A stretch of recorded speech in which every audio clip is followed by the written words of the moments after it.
cash payment, because they are both subsets, I think, of the same phenomenon. Chiefly that capitalism everywhere.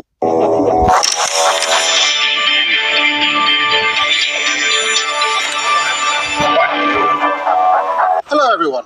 Today I want to talk about the relationship between capitalism and two interrelated phenomena, which are mass immigration and feminism, because they are both subsets, I think, of the same phenomenon. Chiefly that capitalism everywhere and always is searching for the lowest labour costs it can find.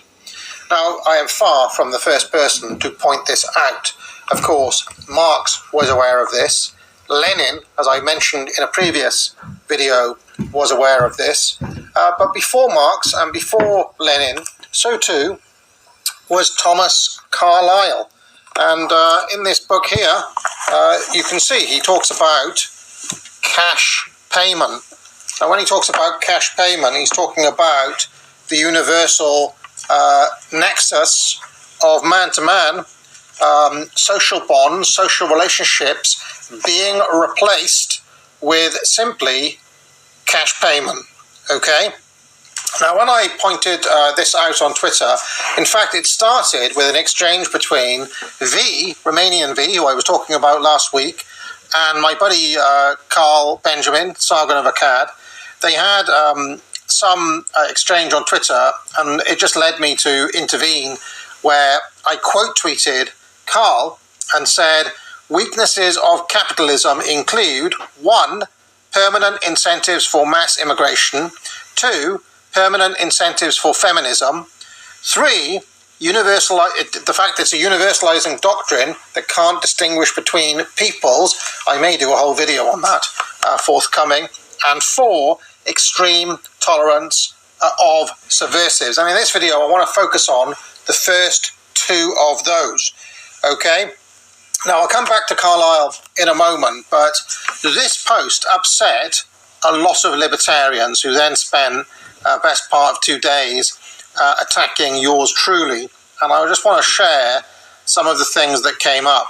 One person was like, well, how does capitalism promote feminism? And I said, well, capital seeks to drive down the cost of labour.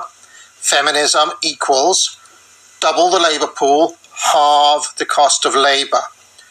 Labour is weakened when the pool is increased. Capital always seeks to weaken labour by maxing out the pool. Would be good if more rightoids actually read Basic Economics by Thomas Sowell. Now, Thomas Sowell does not actually talk about feminism or the relationship between capitalism and feminism in that book. But what he does talk about is the law of supply and demand. When supply is increased of a good relative to demand, the price of that good goes down. And by increasing the labour pool, by adding women to it, as happened in the 60s, 70s, 80s, you then put a downwards pressure on wages. And people can have a look at real wages, okay, here in the UK. It doesn't take a genius to figure out.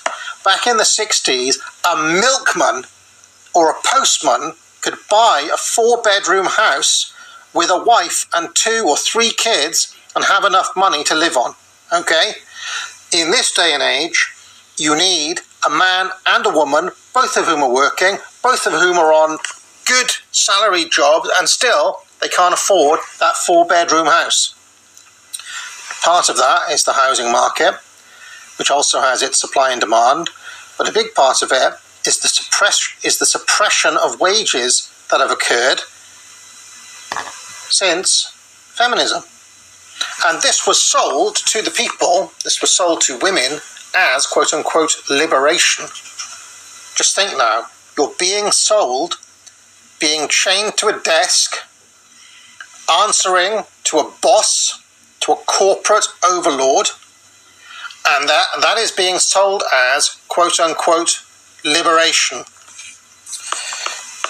Very good person on this topic, opened my eyes up to it back in the day, was Peter Hitchens. Peter Hitchens has got a good many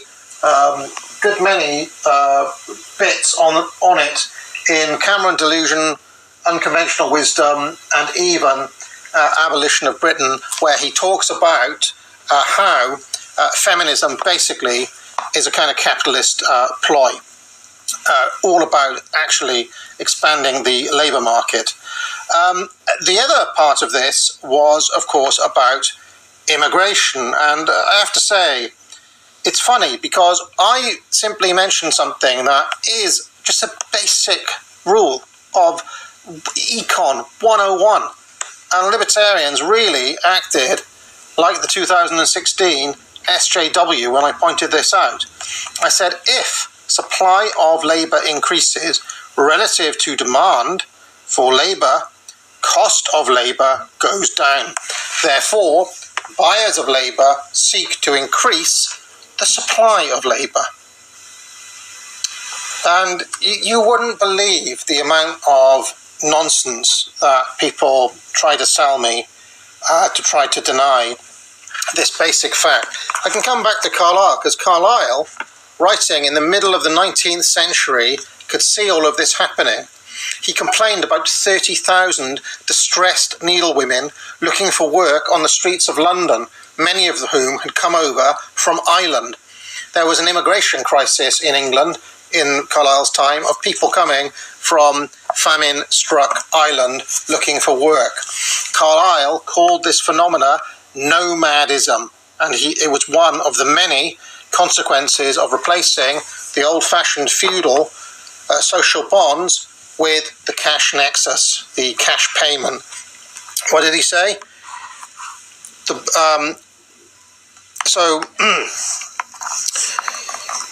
In fact, very good is Marx and Engels on this exact topic, right? So Marx and Engels, reading Carlyle, drew out this lesson from Carlyle. They said, the bourgeoisie has put an end to all feudal, patriarchal, idyllic relations. It has pitilessly torn asunder the motley feudal ties that bound man to his natural superiors, and has left remaining no other nexus between man and man than naked self-interest and callous cash payment. Marx and Engels on Carlyle. And this analysis has basically remained true. Now, people have all sorts of things that they try to come back at this argument, and I will deal with each of the counter-arguments, okay? First, there is the argument that actually what is causing mass immigration today is welfare. Now, sure, welfare perverts incentives, welfare doesn't help matters at all, but the truth of the matter is that most illegal migrants don't have any access to welfare whatsoever, apart from, if they're put up in a hotel or something seeking asylum. But once they actually get in as an asylum seeker, there's all sorts of things that they're not given access to as a result of not being a British citizen. You can argue that they get access to NHS and school places and things like that, which is kind of a welfare in kind. Right, but the actual thing that has driven these people here is not welfare. It is the same thing that has driven mass immigration since the time of Carlyle, since the mass migrations to America in the 19th century. And I got a post, I said, it's a libertarian cope that immigration is caused by welfare. It's just not true. 19th century mass immigration was not caused by welfare, okay? It was the primary driver is always the labour market, and it is always capital, by which I mean the owners, business owners, employers seeking lower wages. Now, if you don't think this is true, I actually have some stats.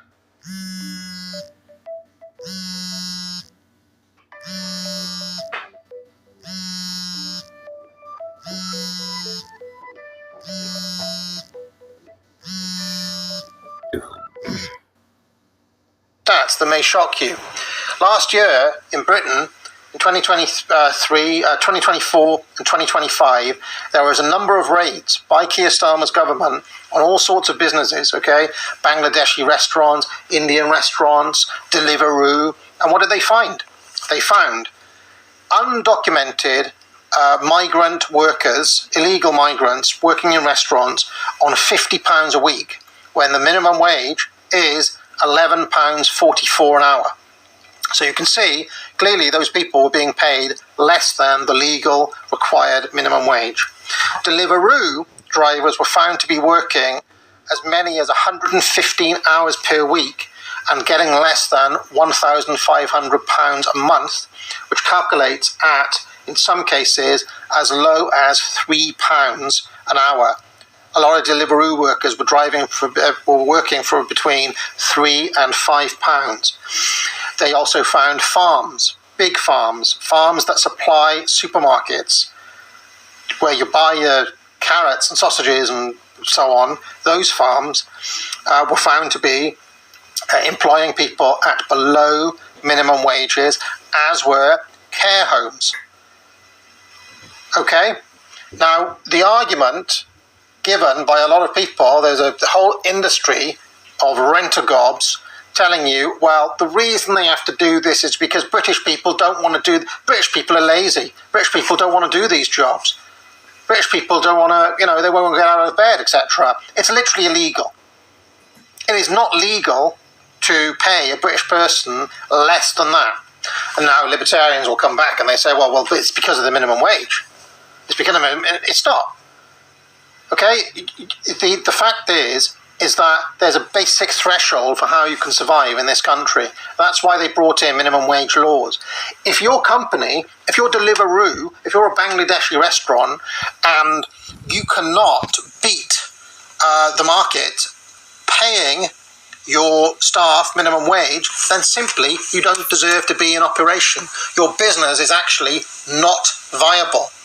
Right? If in order to make margin, you need to break the law, i.e. paying people the legal minimum, you don't deserve to be in business and the government should shut you down. That's actually the correct position to take when it comes to that, okay? There are other things, though, that people brought up. They said, well, the thing is, AA, when it comes to that, okay? There are other things, though, that people brought up. They said, well, the thing is, AA, this is not real capitalism. Tesco's and Sainsbury's isn't real capitalism. Because I pointed out that, because what happened basically is that somebody, in my comments, they were arguing against my premise that because employers benefit from a larger labour pool, that they try to make a larger labour pool, okay?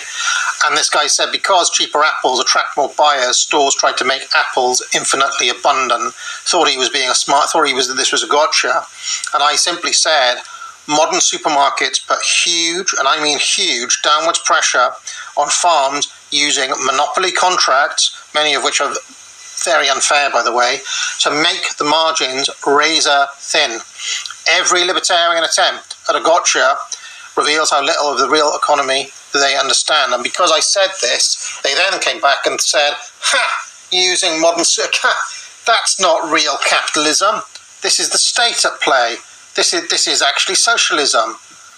And I find that a very irritating thing, because on the one hand they come out and say that, and on the other hand, when people say, okay, well that's surely proof then that Walmart, which uses basically a centrally planned system at the moment, and if you're saying it's part of the state, if you're saying it's not real capitalism, then surely Walmart is evidence that planning works.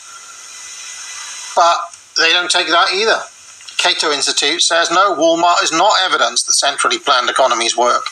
Actually, Walmart is capitalism working, which is always the move they make. And somebody actually did make this point. Somebody said, supermarkets, are capitalism working? Absolutely they are. And I said, yes, to come back to Carlyle, the destruction of all higher values, towns, communities, nationhood, any sense of higher purpose or meaning in life at all, social bonds, just so you can have an apple for 50 pence rather than 70 pence. That's the logic of the market. You want an apple for 50p, not 70p. So all the other costs have to be driven down as well. And one of the biggest costs is labour. So the supermarket will see to it that the farm is what they call a marginal or even supra-marginal firm on the brink of going out of business if they don't hit those razor-thin margins. And that downwards pressure creates a pressure in the farm to do things like breaking the law by employing illegal migrants, or semi-legal migrants in some cases, at lower than the minimum wage. And a lot of people have told me that even if your Brit tries to get a job in one of those farms, they'll be turned away. Those farms use agencies. Those agencies have they've got a pool of foreigners who they only employ. Why? Probably because they're breaking the law. Probably because they're breaking the law. And what is actually driving all of that is the logic of the, you can't get it's the mathematical logic of the market, which is always driving towards the cheap and nasty, as Carlyle calls it. Lower input costs. Where can we save a bit of money? Where can we squeeze out a little bit more margin? If your aim is to get a 20p cheaper apple and you run society, you rearrange all of society just around that fact, yes, this makes sense. But if you care about anything else, then you need actually to come to the conclusion that certain things need to have constants, controls. You actually need to use government force to stop some of these things happening. In this case, by banning businesses who break the law by using illegal migrant labour, who try to undercut the costs of everybody else in the market. And rightly so, Keir Starmer's government is cracking down on those firms who are doing that. But if you're on the side of capitalism, you need to actually admit, as all of the actually honest libertarians in the past, Mises and Rothbard and Milton Friedman and Bomberwerk, all of them admitted that this is the ruthless, Hayek as well, they all admitted that this is the ruthless logic of the market, that left to its own devices, the market would, capital would go to where labour is cheapest. And they see this as good. They actually had the guts to say, actually, we're for open borders. Milton Friedman argued for open borders. You can get up Free to Choose from 1980 and see Milton Friedman arguing against union bosses, saying, actually, we need to expand the labour market. Why should you get monopoly controls and special rights? Really, you, the union guy, is screwing the consumer. That's what Milton Friedman said in 1980. Yeah, there's a couple of little tricks about, but you can't work with welfare and all of that. But that's a side issue.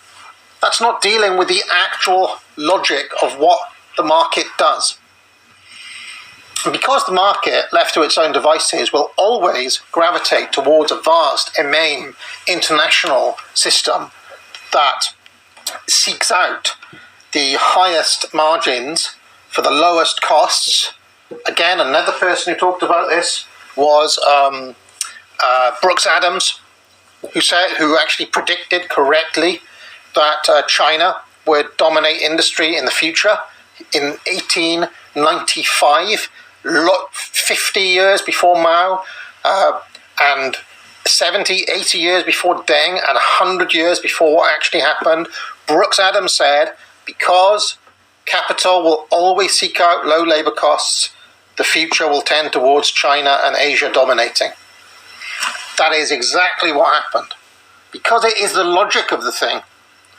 And unless you say, no, we're going to put government controls in the way, we're going to use force to stop this natural course of things taking root. We're going to protect our workers. We're going to protect British people. We're going to protect our borders using force. Unless you do that, capitalism will always tend towards what we have seen. Mass immigration, and it will also have, as a secondary effect, because it doesn't like traditional family relations between men and women, it will also break down the family unit. It will also promote feminism. It will try to get women, it will try to get the best, the most fertile years of women and stick them in the office. And then when they're in the office, they can't have kids. And when they can't have kids, the birth rate goes down. And when the birth rate goes down, the population then starts decreasing, the government panics, and they say, oh, the population is decreasing, where we're going to get people, oh, I know, mass immigration. So you see how all of these three things, capitalism, feminism, and mass immigration, are interconnected. It upsets me that there are still people who won't admit this. In the past, laissez-faire types, free marketeers, were honest enough to admit it. Now, partly as a result of IQ decline in the libertarian space, but also as a matter of the fact that immigration is very politically unpopular at the moment, they try to hide this fact, or they try to cope. They try to say, oh, actually, it's not in the nature of it, or they try to play these word games. And I'm not having it. And I think this is important, though, because still, at the moment, all of the rightist parties are still absolutely ram-packed of free market dogma, libertarianism, Margaret Thatcher, and all the rest of it. And especially the boomers, the older people, they're going to have to get with the program that where we're headed, where things are, we cannot be ideologically committed to the market, because we've seen what the market does. We need to use government controls to get a handle on some of these problems. And we need to use government controls to put a ring fence around those things that we deem sacred, those things that we deem untouchable by the ravages of the market. Otherwise, it's the cheap and nasty and nomadism for everybody in all areas. Those things that you care about are the things that the government says, no, you can't touch this. This is sacred to us. This is what distinguishes us from every other place. And unless you protect it using the government, it's going to get wrecked. The market will, through the process of creative destruction, tear away, break apart, basically like an acid, corrode and destroy every last thing that you hold dear. Even companies that you hold dear, even brands that you love, will be gobbled up through mergers and acquisitions and bullshit merchants saddling the company with debt, right? So even businesses that are loved will actually, in the long run, be destroyed by this process in the market. So people keep on asking me, why aren't you a libertarian, eh? Well, these are all the reasons why. And I don't think anything I've said actually contradicts anything said by Austrian theory. Remember, I wrote a whole book called Defenders of Liberty with chapters on the Austrian school, on the Chicago school, on the Manchester school, on the physiocrats. I know this history. John Locke and Thomas Hobbes, and I know the history and the theory and the ideas of liberalism and of laissez-faire free markets better than any of you. How do I know that? Because I'm arguing with you, and you can't tell me what Bomberwerk said about subsistence wages as an example. Because you haven't read the stuff. You don't know it.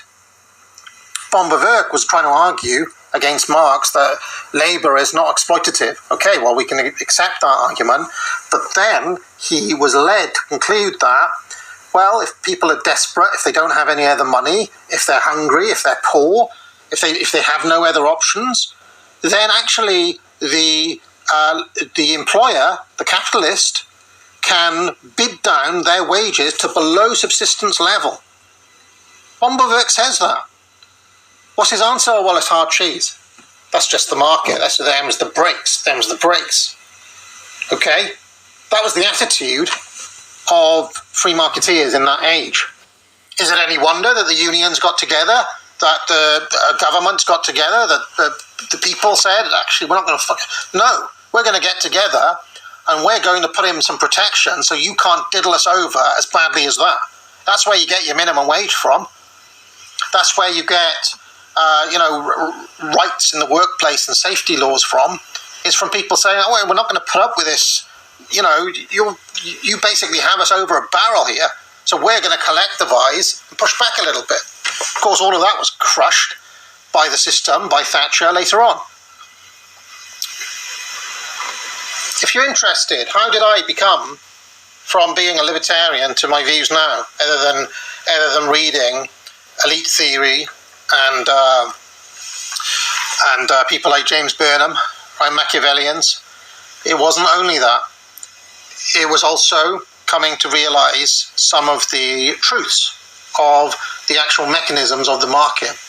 One person I read was John Gray, his book False Dawn. Fascinating book, which I recommend people read, to actually see that a lot of this stuff, a lot of this ideological laissez-faire masks actual mechanisms of power that are taking place, centralizations in the case of False Dawn.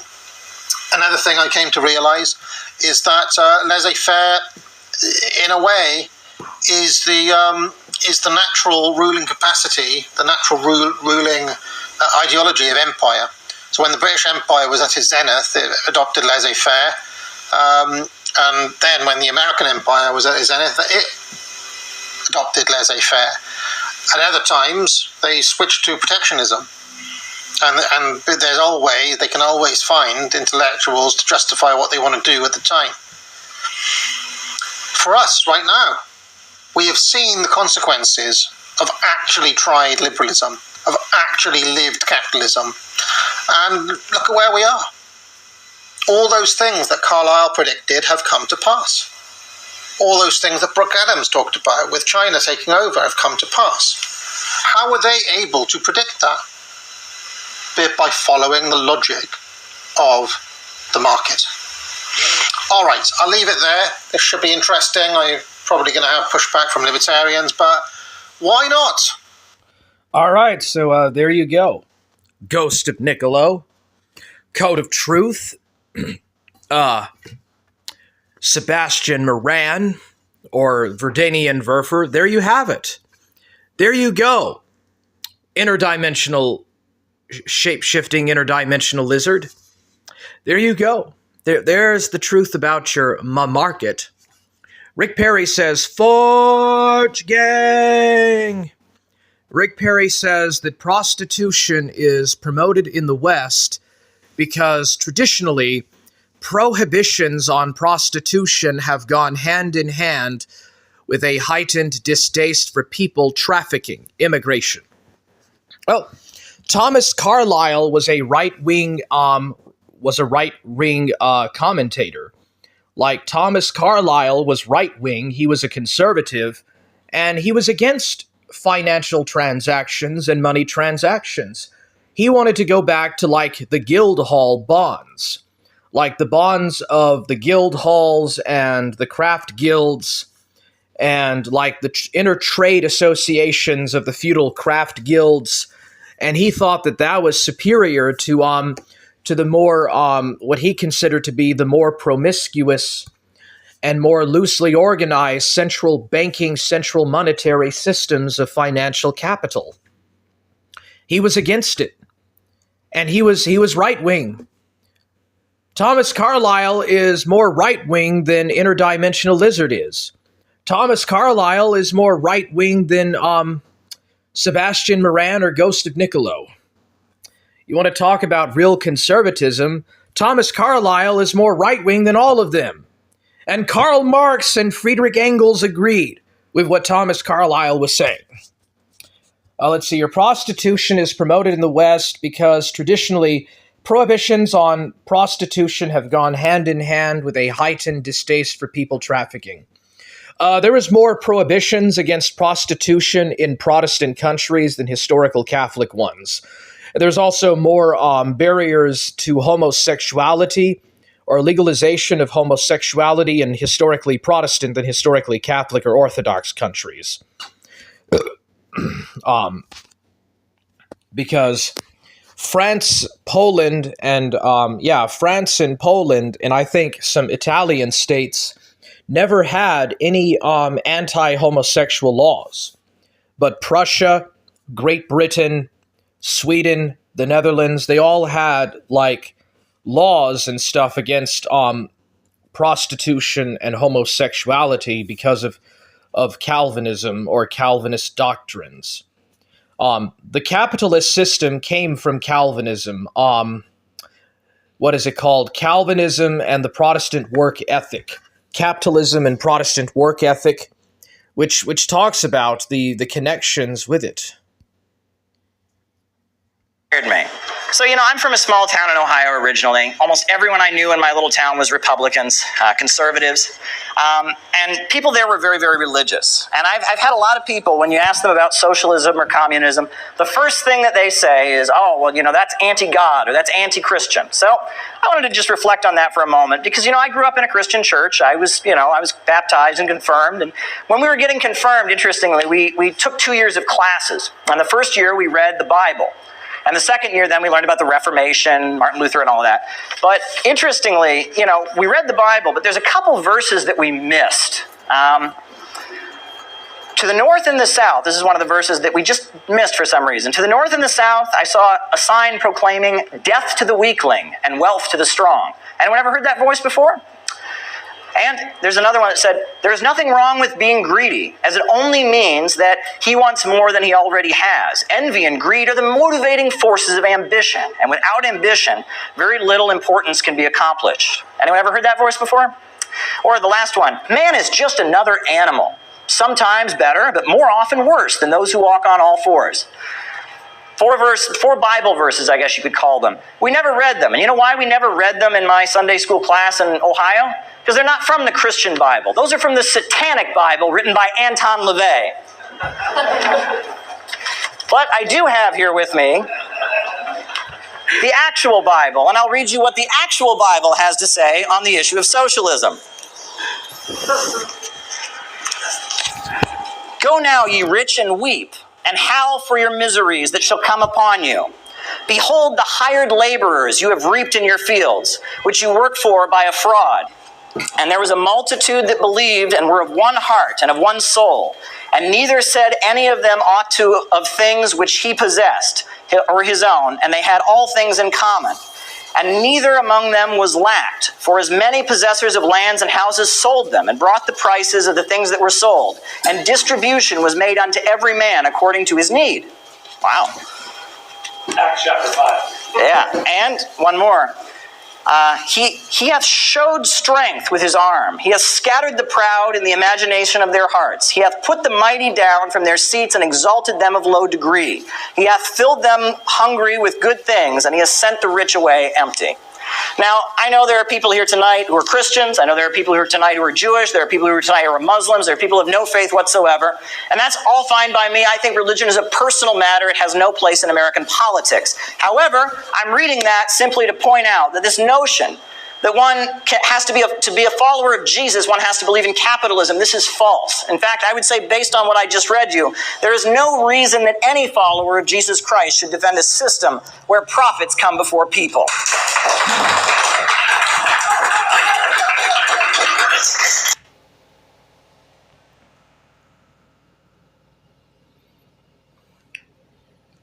Oh, by the way, the Christian neocon right came from the Trotskyists. The neocon Christian right came from the Trotskyists.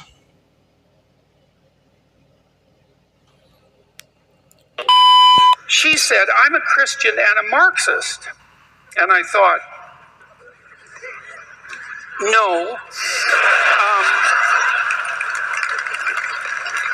you can only be a Christian and a Marxist if you, well, there's a couple of ways. One is that you just want to be all things that are good at once, regardless of their internal contradictions. And so that would be one reason.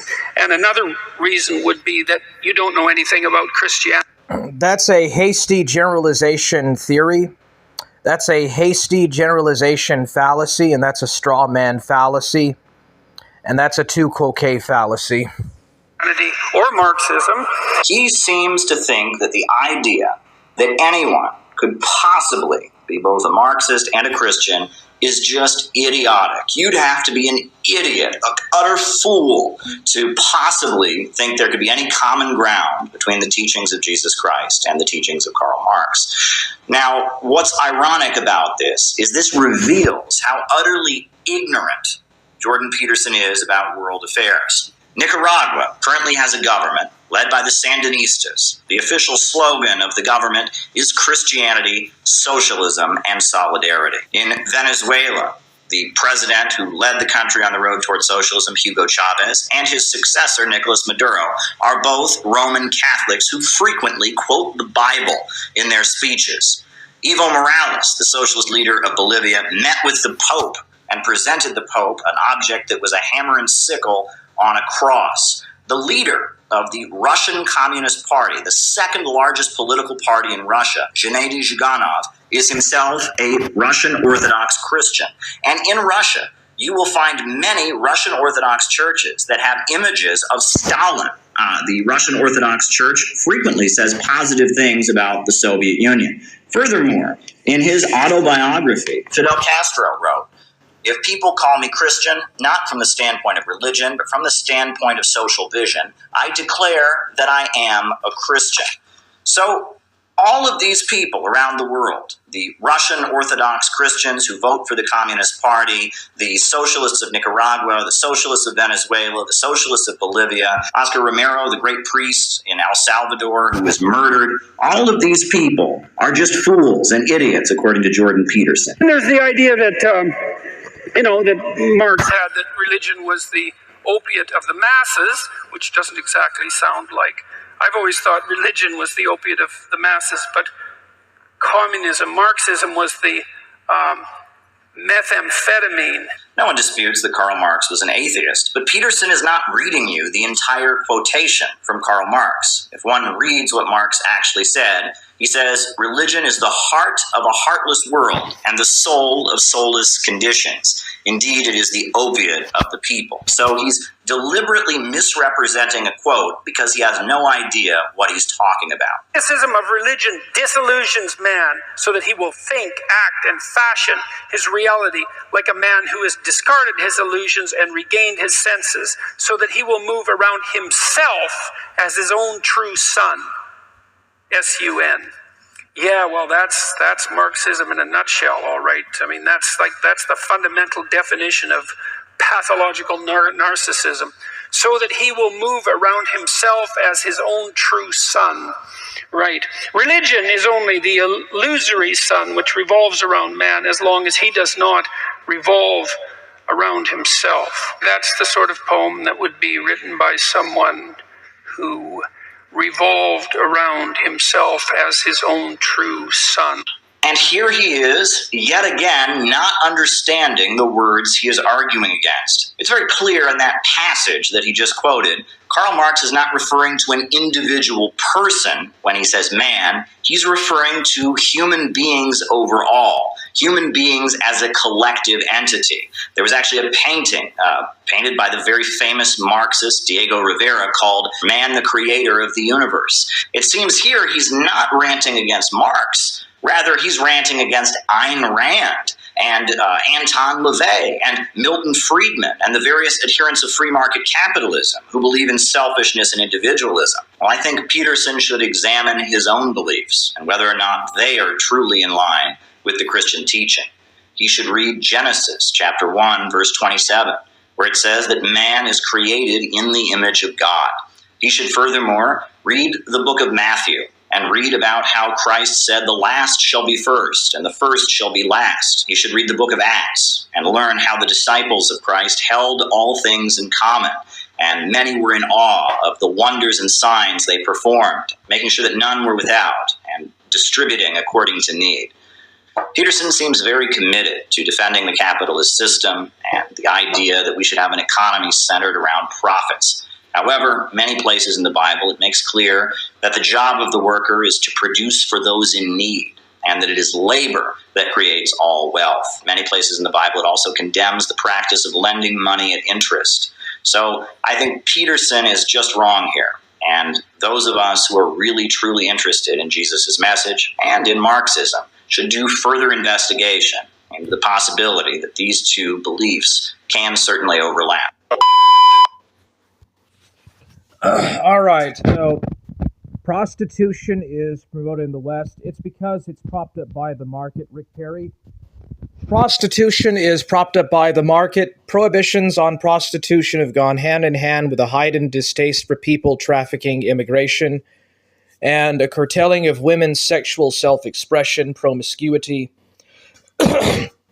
Yeah, well, the 1960s social change was basically just a reaction to the extreme repression from the Victorian age that was put onto these social outcasted groups, which in large part was done because of laissez-faire capitalism.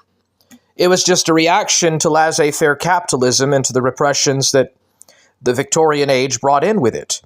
Reaction led to reaction in the 1960s, 70s, and 80s when women got onto the workplace, and then the birth rates fell because women were having a job, and then they opened the borders to immigration. It's a failure of what the West has been trying to push for a little bit less than 100 years now. It's all the same shit. Market labor forces are very much an important drive to how things work. And the 1% in power, they got rich and they got to where they were because of libertarian capitalism. I don't know how else to really put it. Anyways, I am your host, Imperator Reforge, and thank you for watching. Peace.